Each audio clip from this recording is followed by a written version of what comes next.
अस्सलामुअलैकुम वरहमतुल्लाहि वबरकातुहू। क्या हाल है व्यूवर्स? उम्मीद है आप सब खैरियत से होंगे, खुश होंगे, आबाद होंगे और ईमान की बेहतरीन हालत में होंगे। तो आज एक नए दिन के साथ नई वीडियो का आगाज़ करते हैं।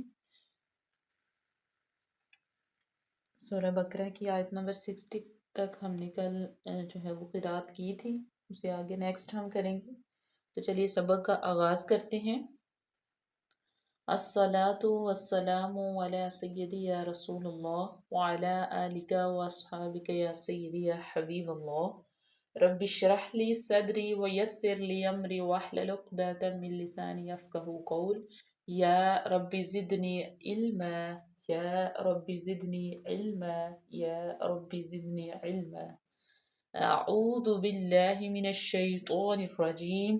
बिस्मिल्लाहिर रहमानिर रहीम। वइज़ क़ुल्तुम या मूसा लन नस्बिरा अला तआमिन वाहिदिन फदअ लना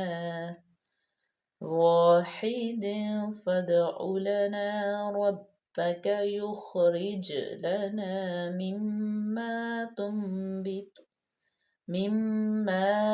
तुंबितुल अर्दु मिन बक़लिहा व किफ़्फ़ाइहा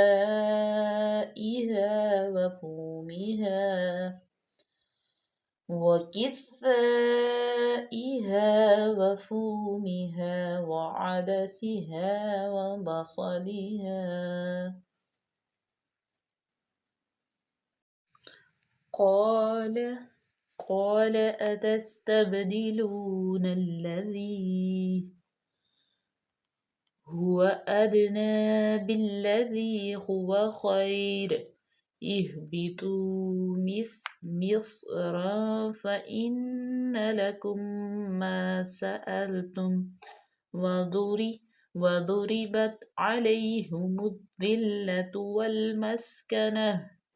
والمسكنة وباءوا بغضب من الله ذلك بأنهم كانوا يكفرون بآيات الله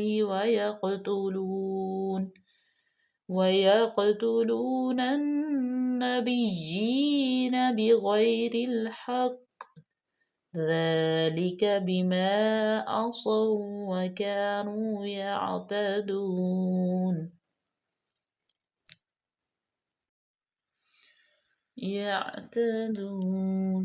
إن الذين آمنوا والذين هادوا والنصارى والصابئين من آمن بالله واليوم الآخر وعمل صالحا فلهم أجرهم عند ربهم ولا خوف عليهم ولا هم يحزنون.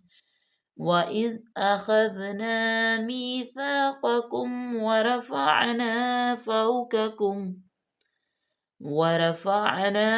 فوقكم الطور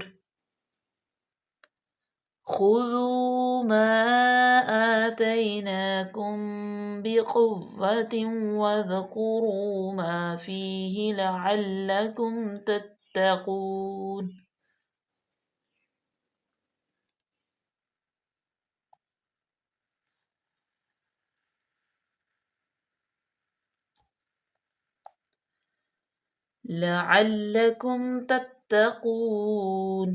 ثم توليتم من بعد ذلك فلولا فضل الله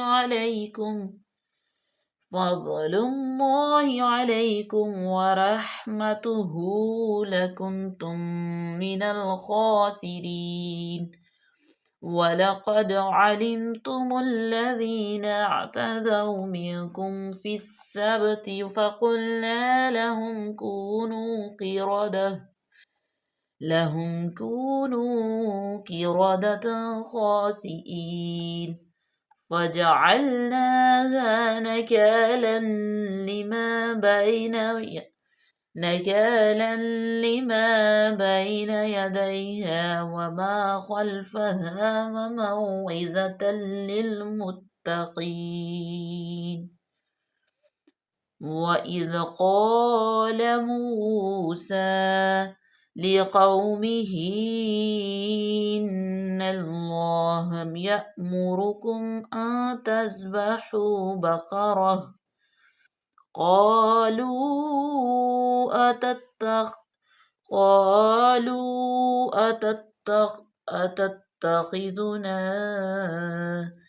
أتتخذنا هزوا قال أعوذ بالله أن أكون من الجاهلين قالوا ادع لنا ربك يبين لنا ما هي قال إنه يقول إنها بكرة